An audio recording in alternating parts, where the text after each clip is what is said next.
S'usulittu Ogliastrinu, attività culturali finanziate dalle 22 del 2018 della Regione Autonoma di Sardegna e dalle statali 482 del 1999. Progetto Contau a Sulittu, de su sportello sovracomunali de Cardedu, Loceri e Bari, annualità 2021. Susulittu Ogliastrinu, operatores culturalis Alessandro Podda e Ivan Marungiu.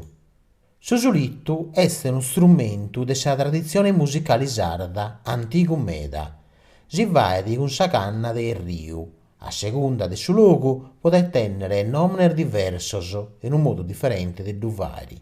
Su cimpreaus un'ogliastra è fatto con un cone e canna, ci porta da sa parte alta, seca a angolo o a bicco, ci si narda proprio a bocche sulitto. Bene concordao in diverse stallas, ci picanta su nome de sa tonica de su strumento.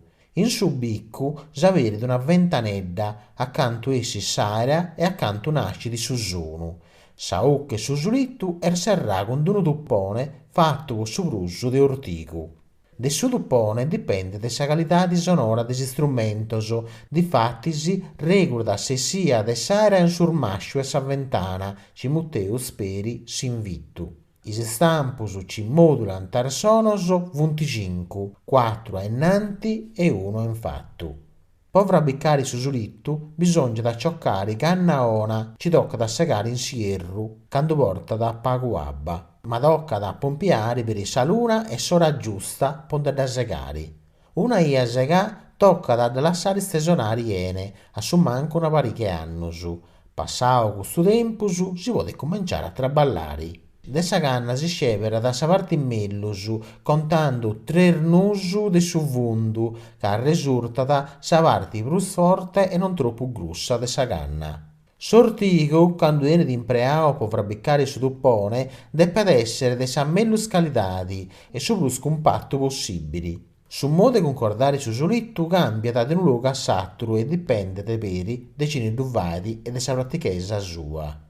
Poi scire a cantuvare si stampos, si stringe di sa canna con i spoddici, commente può da sonare, e accanto si pone interditus, si va in si stampiceddos, oppure si coppia da un altro strumento ecciu. A questo punto si prova a suonare. Cirnottas avanti un suono ci crescete, si provvide di asserrare si stampos con troppa cera, cirnottas a vunti galanti si allarganta. Sul finimento di questo strumento potete essere fatto in maniera diversa, o a intaglio e stannare rasicando sa canna con una punta acuta, oppure a pirografia, impreando una punta temperata sul fuoco. Per vari sa ventana e su tuppone si impreata, s'arrasoa e un tontino di ferro uddio può perdere si stampus. Su sulittu er bruntu. Grazie a tutti su vostro ascolto e a Trusanno Ormellus.